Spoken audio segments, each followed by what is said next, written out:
Greetings. Today I'm going to talk to you about setting up your altar for baneful magic. Now, I've spoken about setting up your altar for ancestors and also perhaps general altar setup.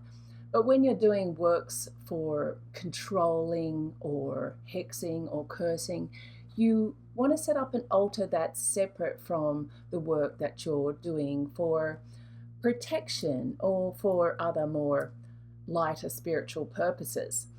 The energy that you're putting into an altar that you're doing baneful work on is more intense, and you're probably calling to a different spiritual entity. It doesn't matter if you're doing black magic and you're calling to more of that demonic type energy, or if you're doing hoodoo and you're calling down Papa Legba or any of the other very powerful spiritual entities from other lands or cultures. You could also be calling to Kali, Lilith, so forth.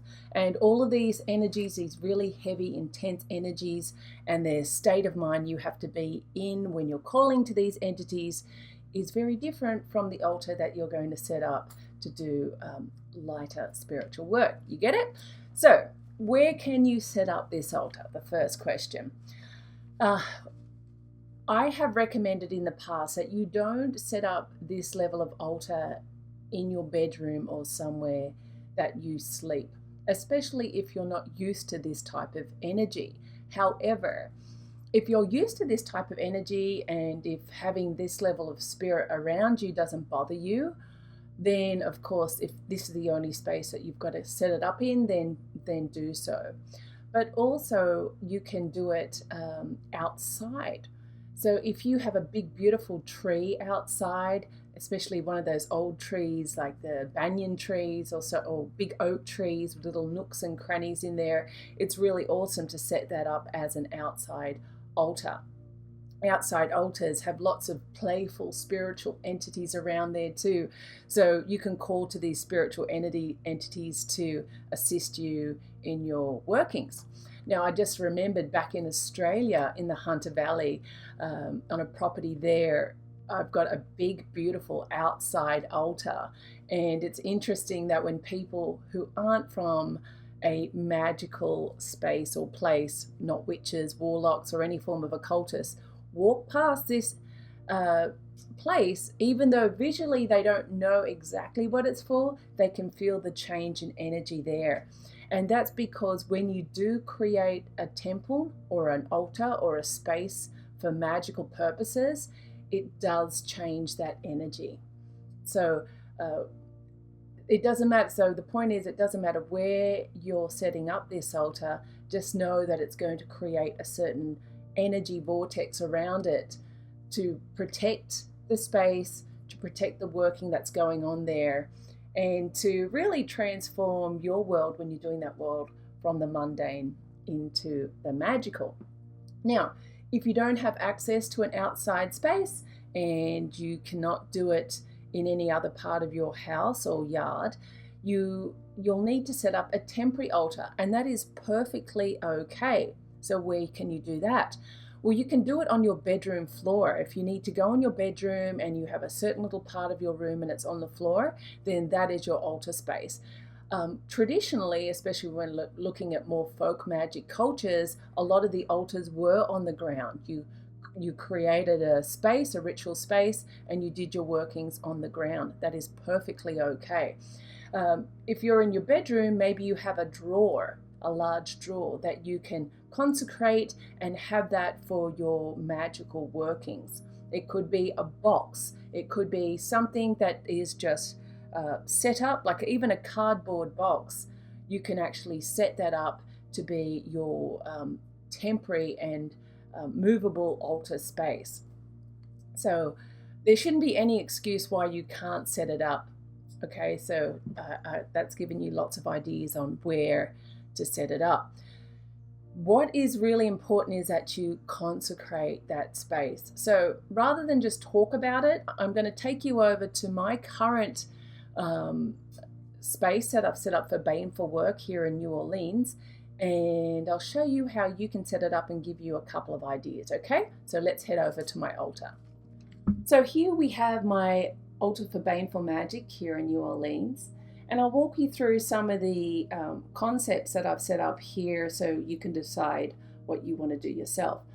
Firstly, when I came into this space, I did a little ritual to actually set this up for my temple. This is now my temple space, and so I just did a little smudging ritual, if you want, just maybe incense, light a couple of candles, and say a few words just regarding what the magical purpose of this particular space is to me right now. That's all you need to do. And then, because this was just a bookshelf, if you like, what I did was I consecrated it with, once again, I smudged it with incense and stated its purpose, and that its purpose will only be for baneful reasons. And then I rubbed it all down with rubbing alcohol. That's to remove any of the old energy or the old purpose that this object had before. Then, because I like things nice, shiny, and clean and looking healthy, I put furniture oil all over it. Actually, I've still got some. I like it nice and shiny. And then it's also giving a lot of respect to the object, because I want to give the object the love that it deserves, to have it looking its best condition. So I rubbed it over with furniture oil and so forth. And then I have an altar cloth. Now, for baneful reasons, you might want a black altar cloth. A lot of people don't actually say to protect the altar with anything further than just the altar cloth. They'll say just be mindful and maybe just have an offering bowl or a burning dish put there to put your offerings on. But if I just had that on my altar cloth, if I was burning something, a little bit of the ash fell to the side, that is actually going to burn my altar cloth and be a fire hazard. So what I do, I put a little bit of perspex on top of the altar cloth in itself. And that way, when I am burning or doing anything that involves live flame, it's going to fall onto the perspex and not onto the fabric. And because a lot of times we do a ritual and we do leave incense burning every morning when I come to my altar and I give my offering, I'm leaving incense burning for as long as it takes to burn out after I finish. So I don't want all that incense burning and falling on my tablecloth. Maybe you're not as careless as me. I can be quite careless. I'm quite renowned for being a little bit of a firebug. But yeah, that's my tip based on my issues. You'll see in some books they'll talk about Florida water and so forth for hoodoo to consecrate your altar. Florida water is not a good thing to consecrate or wipe down your baneful altar. I don't recommend that anyway. So rubbing alcohol is good, or just getting the incense and smudging the whole area with incense, removing the old energies and resetting it with the new purpose. That's so important. So if you can't get an altar cloth, don't sweat it. Remember, if you're using the floor or even outside using a patch of dirt, you may not want to use an altar cloth. So that's just totally up to you. You'll have 2 candles in the 2 back corners of the altar. Now, you can have white candles, red candles. It depends on the purpose of the spell or the ritual that you're doing on the altar. For me, I have 2 large black altar candles on either end of that altar space. Then, and if I'm doing especially like hoodoo sort of work, or even some of the traditional witchcraft work, you're going to have 2 candles on the left-hand side. This candle represents me.